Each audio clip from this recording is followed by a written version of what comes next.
Bienvenido a nuestro pastor, el pastor Andrés Canela, que va a tener el tema en esta pastor. Feliz sábado. ¿Cómo se sienten? Yo sí que me siento contento por la invitación que nos hicieron. Gracias, hermano Joaquín.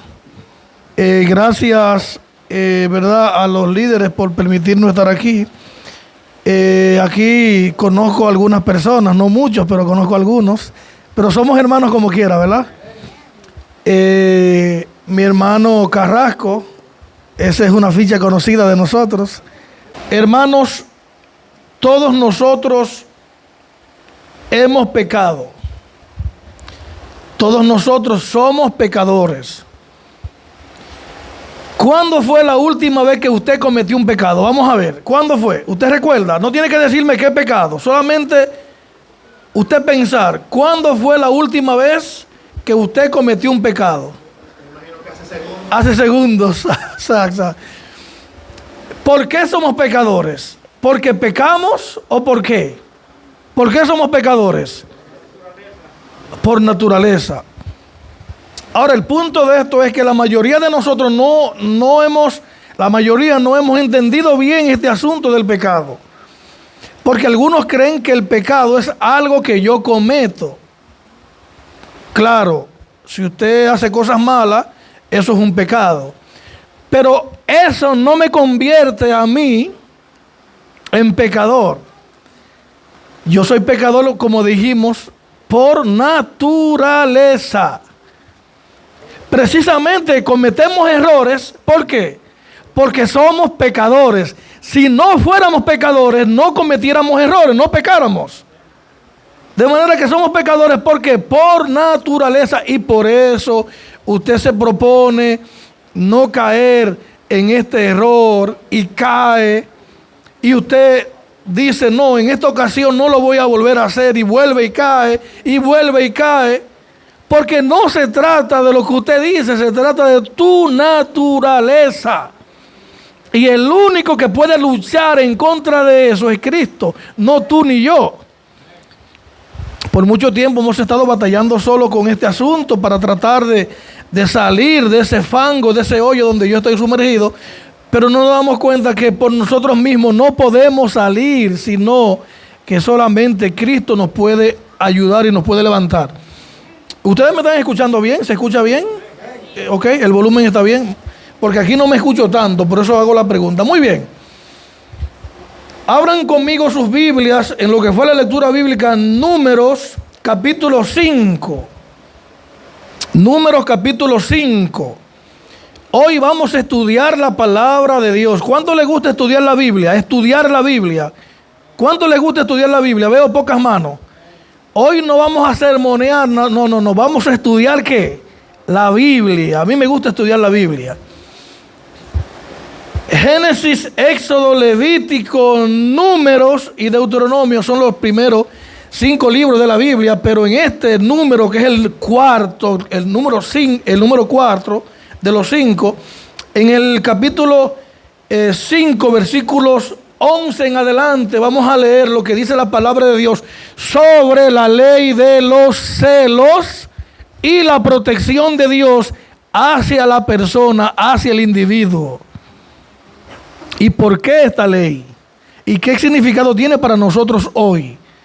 Así que vamos a estar viendo 2 fotografías. Lo que se presenta en Números 5 y luego lo que se presenta en el Nuevo Testamento. ¿Ok? ¿Estamos listos? Muy bien. También Jehová habló a Moisés diciendo, vamos a escuchar aquí, vamos a estar atentos. Habla a los hijos de Israel y diles, si la mujer de alguno se descarriare, bueno, aquí está mi hermano, muchas gracias. Quiero agradecer a ese hermano muy eficiente, gracias mi hermano. ¿Cómo que usted se llama? José, José como el hijo de Jacob. Muy bien, muy eficiente. Oiga lo que dice aquí. Si la mujer de alguno, ¿sé qué? ¿Estamos leyendo aquí? Si la mujer de alguno se descarriare y le fuere, ¿qué? Estamos leyendo, le fuere, ¿qué? Infiel. De manera que el descarriarse Esta es otra versión. ¿Qué dice aquí?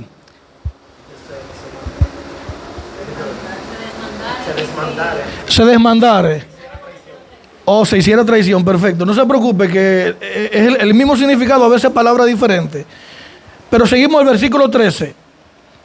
Si se descarriare y alguno cohabitare con ella y su marido no lo hubiese ¿qué? Versículo 13. No lo hubiese ¿qué? Visto, por haberse ella amancillado ocultamente, ni hubiera testigo contra ella, ni ella hubiera sido sorprendida en el acto, versículo 14, si viniere sobre él, o sea, sobre el marido, espíritu de celos, y tuviere celos de su mujer, habiéndose ella mancillado, o viniere sobre él espíritu de celos, y tuviere celos de su mujer, no habiéndose ella mancillado, lo que está diciendo aquí la Biblia, esto es una ley sobre los celos. En el Pentateuco estamos viendo leyes de Dios para reglamentar el comportamiento de su pueblo. No sé si me deben entender. Los 10 mandamientos, ¿dónde están? En el Pentateuco, Éxodo 20. Levítico es un manual de referencia de leyes. Números también. ¿Para qué? Para Dios reglamentar el comportamiento social de su pueblo. Y no permitir Dios los excesos que ocurrían en la época. ¿A qué me refiero con excesos? Le voy a explicar. ¿Estamos claros? ¿Están entendiendo lo que estoy diciendo hasta ahora? ¿Está todo bien? No estoy diciendo nada, ¿verdad? ¿Estamos bien?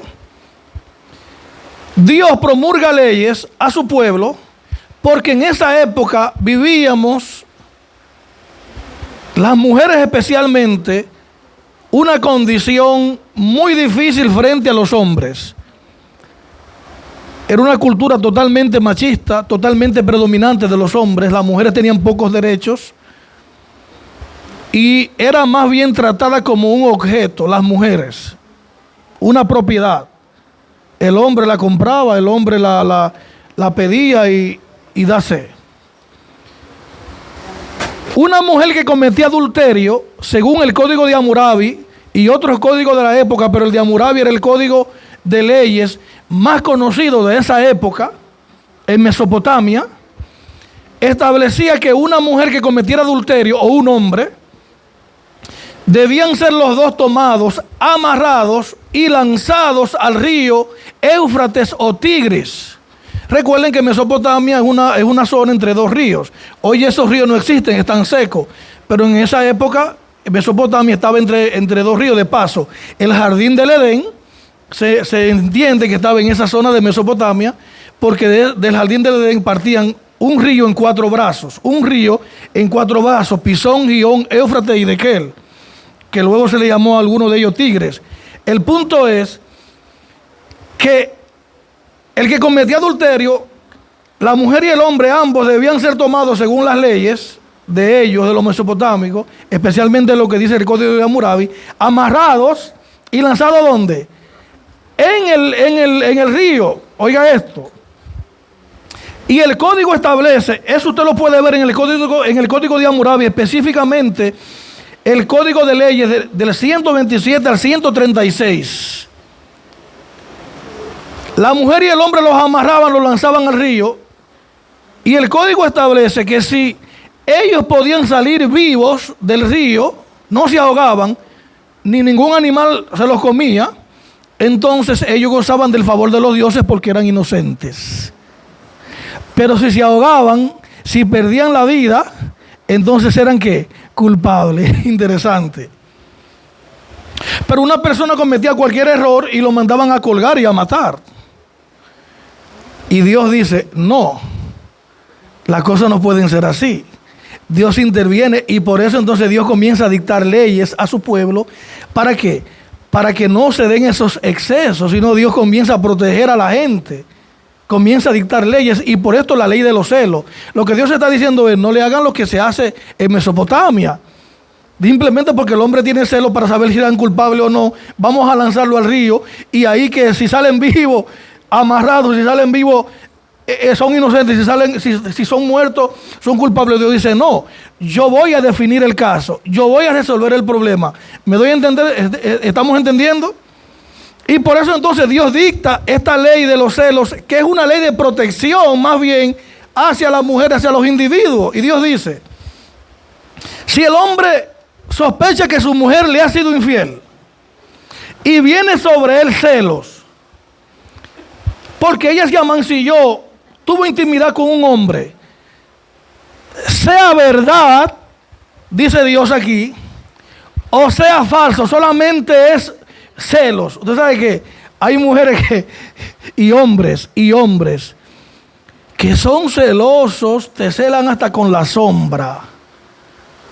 Hermano y hermana, las jóvenes y jóvenes que están aquí, ¿cuáles de los que están aquí no son casados? Los que no son casados, los que no tienen pareja, oiga bien, bueno, el que ya está casado está cogido, ya no puede hacer muchas cosas. El que se casó ya está preso. Si usted no se ha casado y usted ve en su pareja, en el novio, la novia, algunos signos de una persona muy celosa, cuidado, que cuando usted se case será, no se sabe cuántas veces peor, y cuántas cosas hemos visto por los celos en las parejas hoy en día, ¿ok? Eso, vivir con una persona celosa es bien difícil. Y el que ya está casado y tiene una pareja y su pareja es celosa, ore y ayune para que el Señor lo ayude a sobrevivir. Muy bien, entonces, sea que la mujer o el hombre cometió el pecado o no, dice Dios, no van a hacer lo que se hacía, tráiganmelo a mí. Y oiga cuál era el proceso. Versículo 15. El marido traerá a su mujer al sacerdote y con ella traerá ¿qué? Versículo 15, su ofrenda, la 10ª parte de un efá de harina de cebada, y no echará sobre ella aceite ni pondrá sobre ella incienso, porque es ofrenda de celos, ofrenda recordativa que trae a la memoria el pecado. Versículo 16, y el sacerdote hará que ella se acerque y se ponga delante de ¿quién? Delante de Jehová. O sea, Dios va a definir este juicio. Dios va a decir quién es culpable, quién es inocente. No el código de Hammurabi, no el río, no los dioses de esa época. Porque el hombre lo que quería era cortarle la cabeza a su mujer, matarla, simplemente por tener celo, porque él cree que la mujer tuvo algo con otro hombre. Dios dice, no, tráiganmela a mí, llévensela al sacerdote y traigan una ofrenda a mí, yo voy a resolver la situación, dice Dios. El sacerdote hará que ella se acerque delante de ¿quién? De Jehová. ¿Ok? Versículo 17. Luego tomará el sacerdote del agua santa en un vaso de ¿qué? De barro. ¿Cuál era el agua santa? El agua que era apartada, el agua que usualmente era utilizada en el santuario. Hermano, tenemos la imagen, por favor, colóqueme la imagen. Y tomará de ella el agua santa ¿en dónde? En un vaso de barro. Tomará también el sacerdote del polvo que hubiere en el suelo ¿de dónde? Del tabernáculo, y lo echará ¿dónde?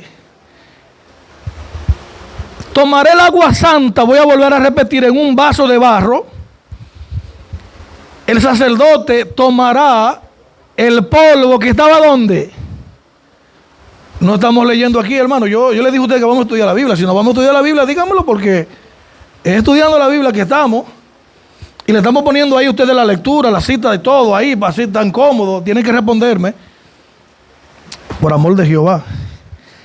Y dice, y tomará del polvo que hubiere en el suelo ¿de dónde? Del tabernáculo, y lo echará ¿dónde? En el vaso de agua, en el cebarro, lo echará ahí. ¿El qué? ¿Qué va a echar ahí? El polvo. El polvo. ¿Qué es polvo? ¿Ah?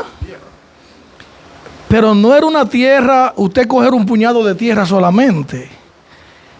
El polvo del que está hablando aquí es una arenilla de la misma tierra, pero es algo que está encima de la tierra, que cuando viene el viento se mueve, se va, se esparce. ¿Ok? Eso que está ocurriendo, que el sacerdote recibía a esa mujer, ¿verdad?, para presentarla delante de Jehová, ese vaso de agua, ese vaso de barro con agua y el polvo, eso ocurría en esta parte que ustedes están viendo saliendo el humo. No puedo venir allá porque no me lo permite aquí. No, el lavacro es este, pero el de abajo es el altar. No, el altar de bronce. Correcto. Recuerden que había un altar del incienso y está aquí el altar de bronce donde eran quemadas las ofrendas. ¿Eran quemadas qué? Las ofrendas. Usted traía un cordero, el sacerdote lo recibía aquí, esta era la entrada. Entonces el cordero era muerto, sacrificado en una vasija, se recibía la sangre, pero el cuerpo, lo que estaba establecido en la ley que debía ser consumido, quemado, entonces era quemado ¿a dónde? Aquí, en el altar de sacrificio. ¿Ok? Aquí era quemado. Y esta es la fuente de bronce donde los sacerdotes se lavaban las manos y lavaban algunas cosas. ¿Ok? Pero cuando dice que del suelo tomó polvo, está hablando de este suelo, porque no era en el piso, no existía el piso como hoy, aquí en el suelo. Y de ese polvo del suelo lo echaba en el vaso ¿de qué? De barro. Ahora, ¿por qué esto es importante? ¿Por qué esto es importante? Porque el versículo 18 dice, y él hará, el sacerdote, estar en pie a la mujer delante de quién. ¿Delante de quién? De Jehová. Y descubrirá la cabeza de la mujer. La mujer tenía un manto que la cubría. Y dice, descubrirá la cabeza de la mujer. Y pondrá sobre sus manos la ofrenda recordativa, que es la ofrenda de los celos. Y el sacerdote tendrá en la mano aguas amargas que acarrean ¿qué? Maldición. Ese vaso de barro con el polvo se convertía en ¿qué? En aguas amargas que acarrean ¿qué? Dice aquí. Vamos con la Biblia de nuevo. Maldición. ¿Por qué? Porque eso que estamos viendo aquí, donde se sacrificaba el animal y se quemaba, esa sangre caía en el piso, en el suelo, de la tierra, de arena, y al coger el sacerdote de esa tierra y echarla en ese recipiente y moverlo para que la mujer lo tomara, se convertían en aguas amargas, porque la sangre amargaba el agua. ¿Me doy a entender? ¿Se está entendiendo lo que estoy diciendo? ¿Estamos claros aquí? No estoy... Yo estoy leyendo la Biblia, Henry. Yo estoy leyendo la Biblia, ¿sí o no? Es la Biblia que estamos leyendo. Voy a repetirlo, el proceso. ¿Ah? Que acarrean maldición. Estamos leyendo, no hemos terminado. Estamos estudiando la Biblia, ¿verdad que sí? Hermano, la palabra de Dios es viva. Y no nos podemos sentir raros porque eso es lo que dice la palabra de Dios. Yo no estoy diciendo algo raro. Lo que estoy diciendo es, esa agua santa era echada ¿dónde? En un recipiente de barro. Y dice la Biblia que el sacerdote tomará del polvo del altar, de la tierra, y lo echará ¿dónde? Exacto. Y dice ahora que va a descubrir la cabeza de ella, le quitará el manto, y el sacerdote tendrá en la mano aguas amargas que acarrean ¿qué? Maldición. Eso es lo que dice aquí. Y dijimos que ¿por qué el agua son amargas? Porque ese polvo, donde se hacía el sacrificio, la sangre caía ahí, estaba todo sucio, se mezclaba con el agua y era una agua amarga, pero también acarreaba maldición. Pero la maldición que acarreaba no era porque el agua era amarga, era porque Dios había determinado que el culpable sería maldito con el agua. Y vamos a seguir leyendo, porque tenemos que seguir leyendo, ¿verdad, Henry? Versículo 19. Versículo 19.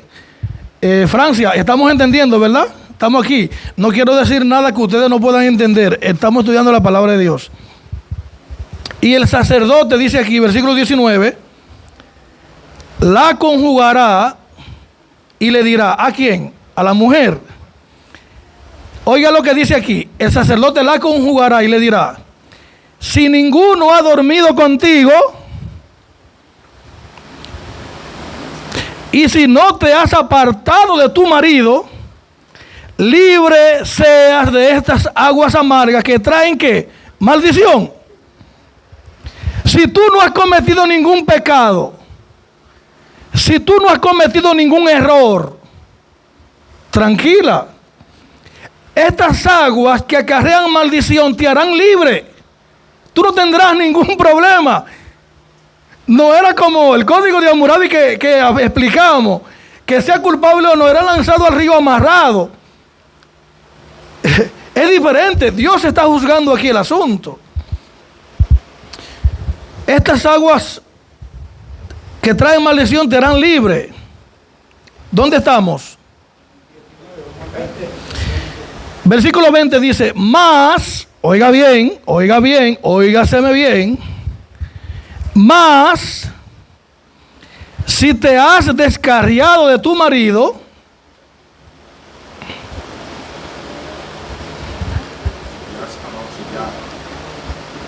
estamos bien aquí, querida, ¿verdad?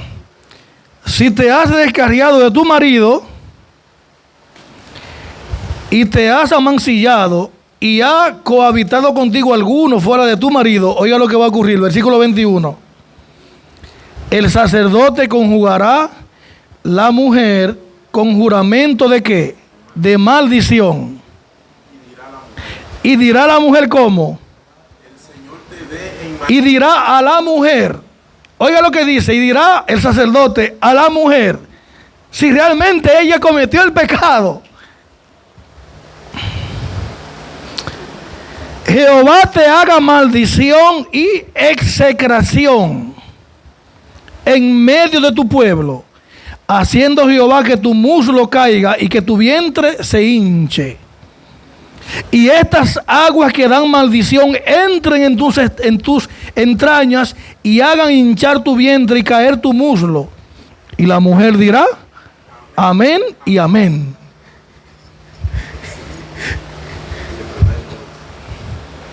Hermanos,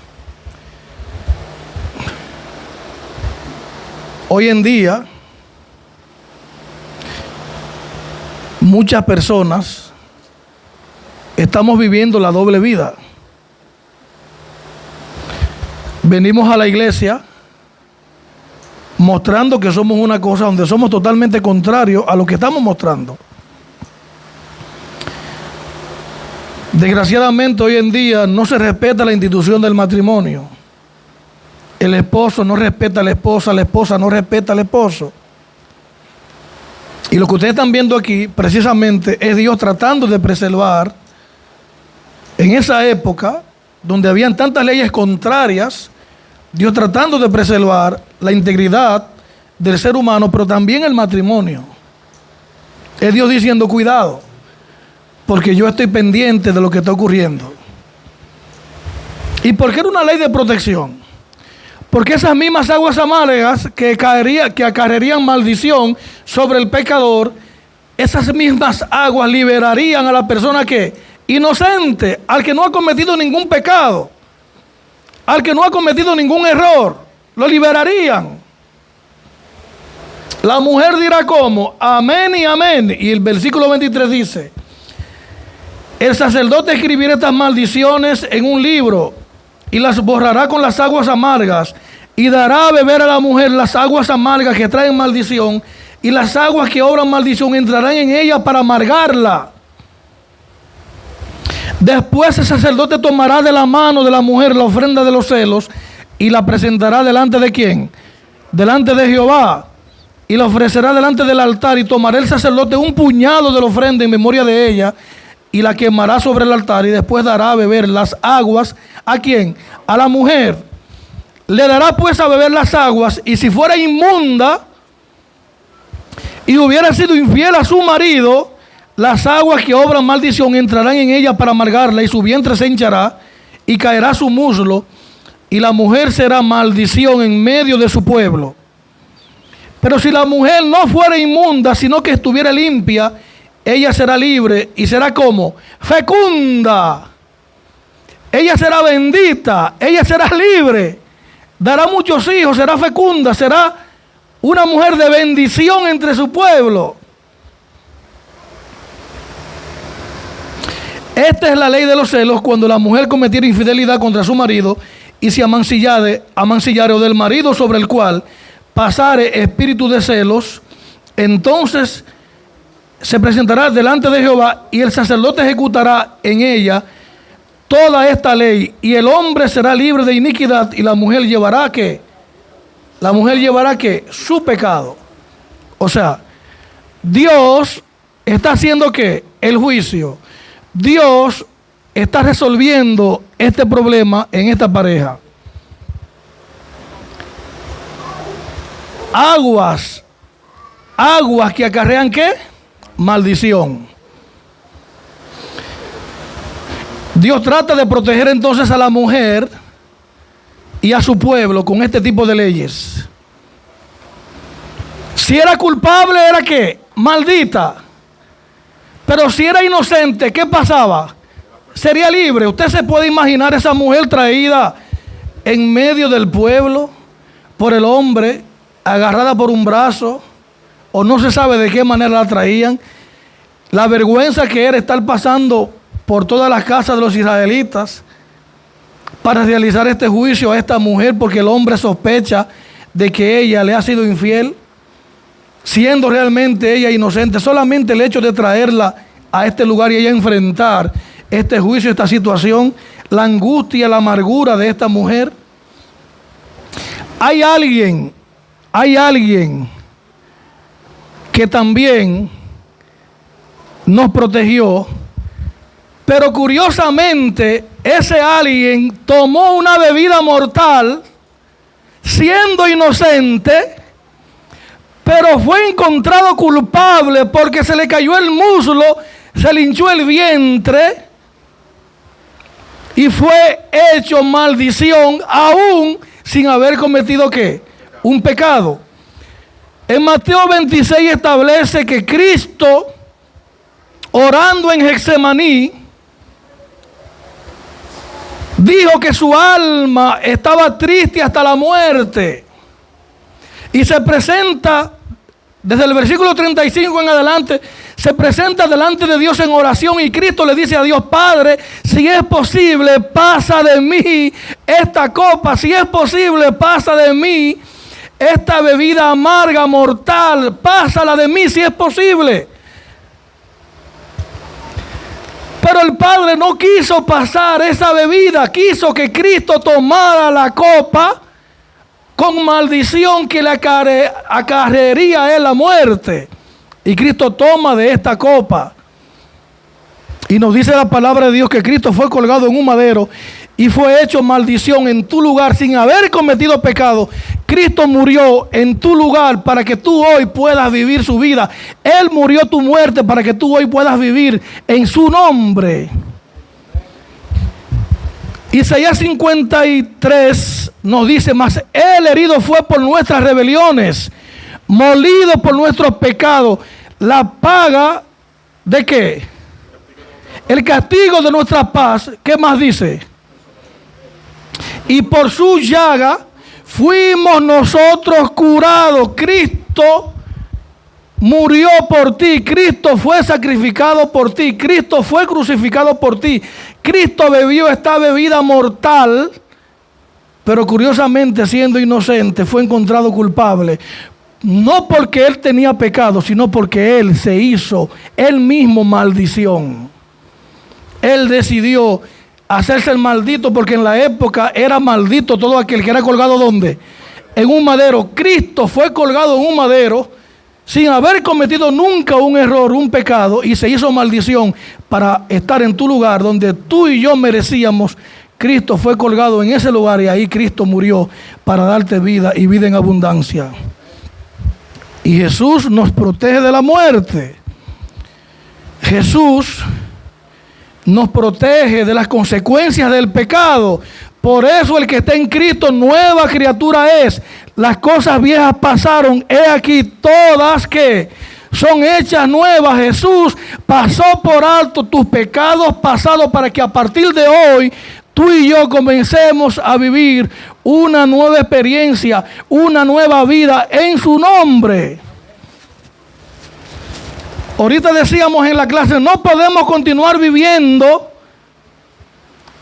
y siendo infiel a Dios, viviendo las mismas cosas que hacíamos en el pasado, porque Cristo pagó tu culpa, Él te limpió y Él quiere que tú vivas plenamente y en abundancia.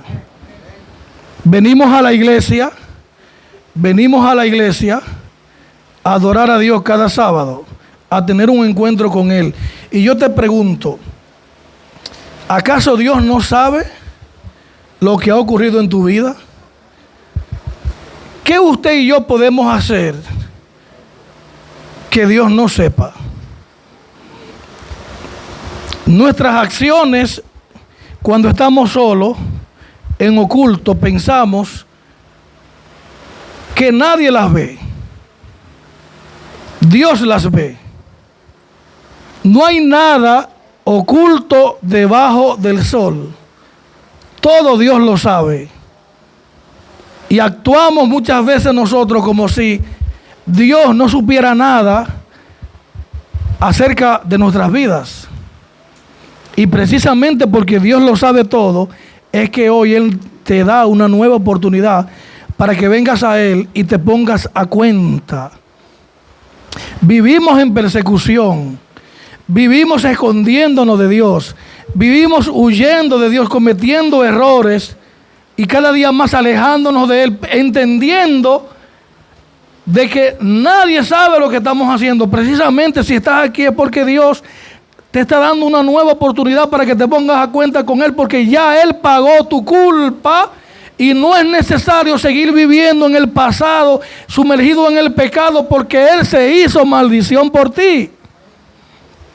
Pero la mayoría de nosotros no prestamos atención a esto, no le damos importancia al sacrificio de Cristo en la cruz del Calvario por nuestros pecados.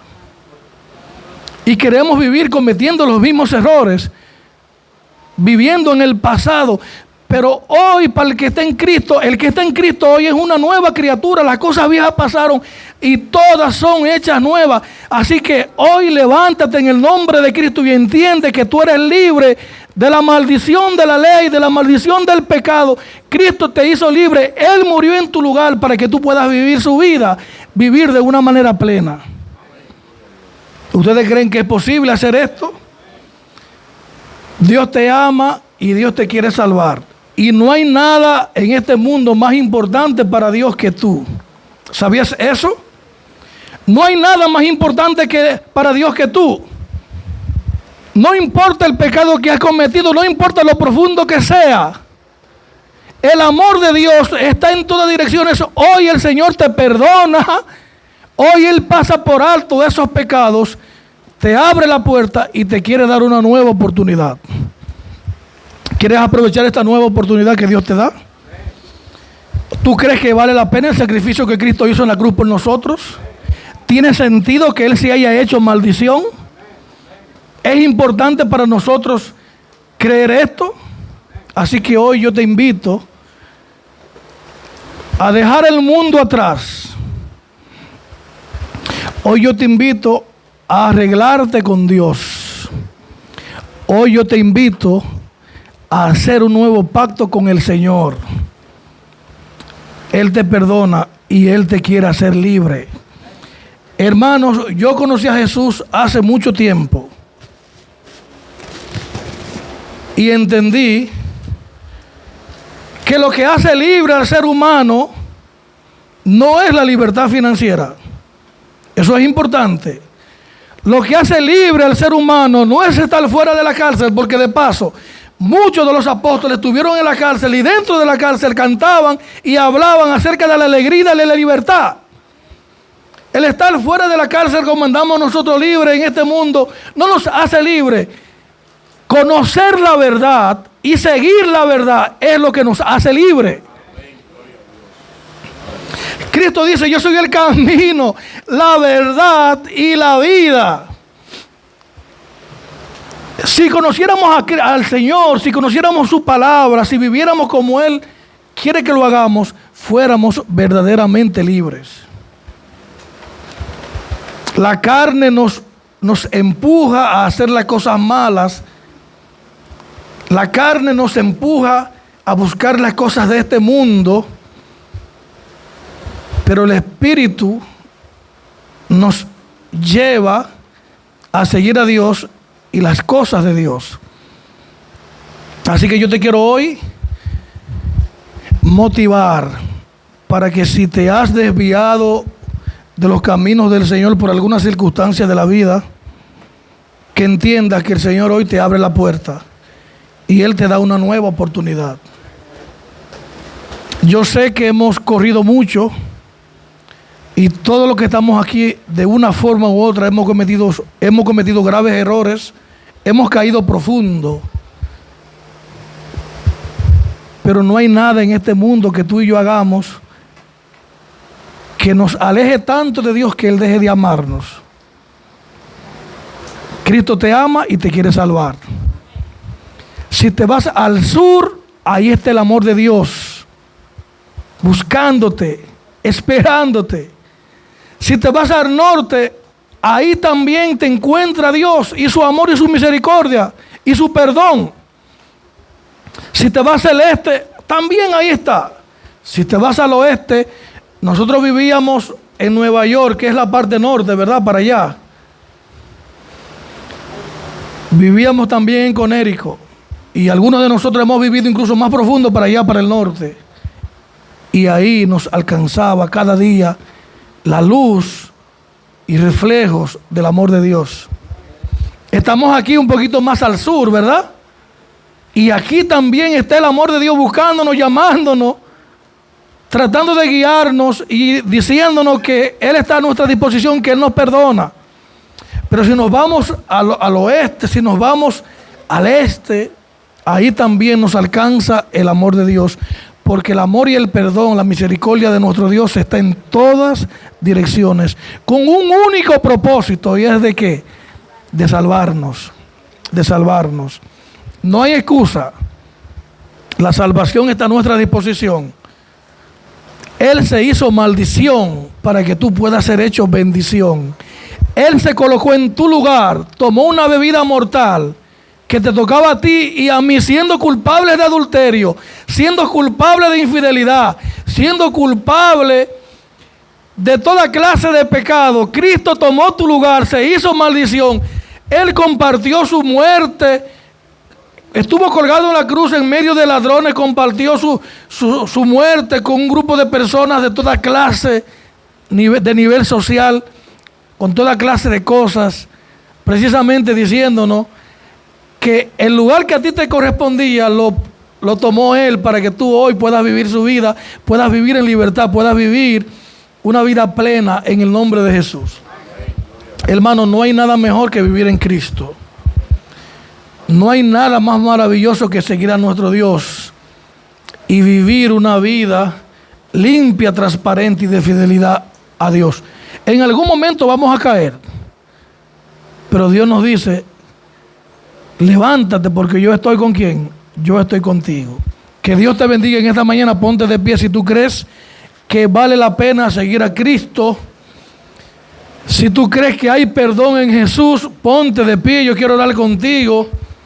Si tú entiendes que vale la pena seguir el camino de nuestro Dios, si tú entiendes que la mayor bendición que hay en la vida es aceptar el perdón que Dios nos ofrece, yo quiero orar contigo en esta hora. Así que una vez más quiero decirte, no importa lo profundo que te haya sido, Dios está contigo en esta oportunidad. Dios te perdona, Dios te ama y Dios te quiere salvar. Gracias, Señor, una vez más te damos por este día.